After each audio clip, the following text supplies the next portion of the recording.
This is JP with Political Pop Culture, and this is my take. I wasn't planning on recording today. In fact, I've got errands to run. I've got stuff to do around the house, and I've got more snow to shovel. I wasn't planning on recording today. Then I made the mistake of looking at Twitter. Damn it. Seriously, I need to stop doing that.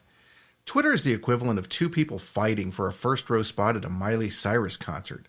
Even if you win, you still lose. But there I was, and now here I am.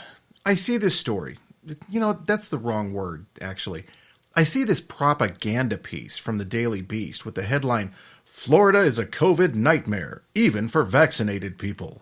Now, giving the author, Francisco Alvarado, the benefit of the doubt, I decided to read the story. After all, maybe it was just a sensationalist headline and there'd be some fair and accurate reporting in his article. Nope. Pure 100% grade A bullshit. Beep, beep. I'll give you a few examples of just how stupid and wrong this piece is. Alvarado begins the article by telling us about Nancy Krinick, a 67-year-old legal secretary from Sunrise, Florida, and how she plans on continuing to avoid virtually all human contact even after she's fully inoculated. It's the same story for Krinick's sister and brother-in-law who, like Krinick, are over 65 and have received their first dose of the vaccine. "With these new variants, we are still worried," Krinick said.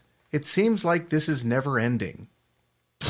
Yeah, it seems that way because propagandists like Francisco Alvarado keep doing everything in their power to scare the ever-loving hell out of people with BS stories like the one the Daily Beast published this morning.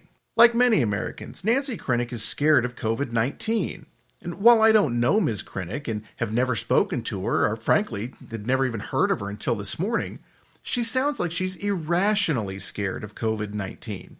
And it sounds like her sister and her brother-in-law are in the same boat. Everywhere you turn, there's another article, another news clip, or another social media post telling you how terrible COVID is and how serious the situation is.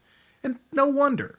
Bad news sells, and sensationalist headlines bring in viewers. Just like Francisco Alvarado's headline grabbed me and pulled me down the rabbit hole this morning. And I know better. I've researched these numbers over and over again. Later in the article, Alvarado says, quote, "But in a state with a long history of pandemic recklessness and where mask mandates are non-existent, vaccinated Floridans don't want to risk getting infected by going out in public. Here, getting a shot offers little more than a modicum of relief." What the hell is he talking about? Florida has one of the oldest populations of any state in the country, so there are more people in Florida who are more likely to be susceptible to the virus. Yet Florida is below average in deaths from COVID. Florida is one of the freest and most open states, yet boasts infection rates and death rates far lower than states like California, where everyone and everything has been locked down for almost a year.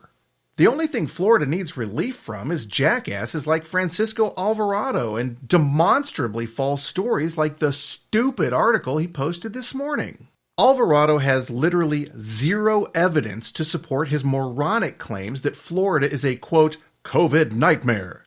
In fact, Alvarado does not provide one single source in his article that corroborates his over-dramatized claims. We're treated to quote after quote from regular people who've been terrified by the media, people led to believe that this virus is literally out to get them. There are multiple people quoted in this article who refuse to go out if not absolutely necessary. These people aren't visiting their friends, they're not visiting their children and their grandchildren. People who have all but stopped living their lives due to fear of COVID. Fear propagated and pushed by propagandists like Francisco Alvarado and the other alarmists at the Daily Beast. Now, I may sound like I'm picking on Mr. Alvarado, and I don't want to come off like I'm bullying him, but people who write inflammatory and, once again, demonstrably false stories like this, they need to be called out. They need to be called out and exposed for their part in willfully spreading fear, misinformation, and outright lies. They need to be held accountable for the damage their false narrative is causing in regular people, like those quoted in Mr. Alvarado's story. There's one more thing I'd like to say here.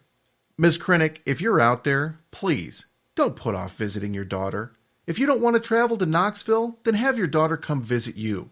But don't put off spending time with friends or family out of fear. That's no way for anyone to live. That's my take. What's your take? Let me know in the comments or by joining the cult at Pol Pot Cult on Facebook, Twitter, Instagram, and Rumble. Thank you for listening.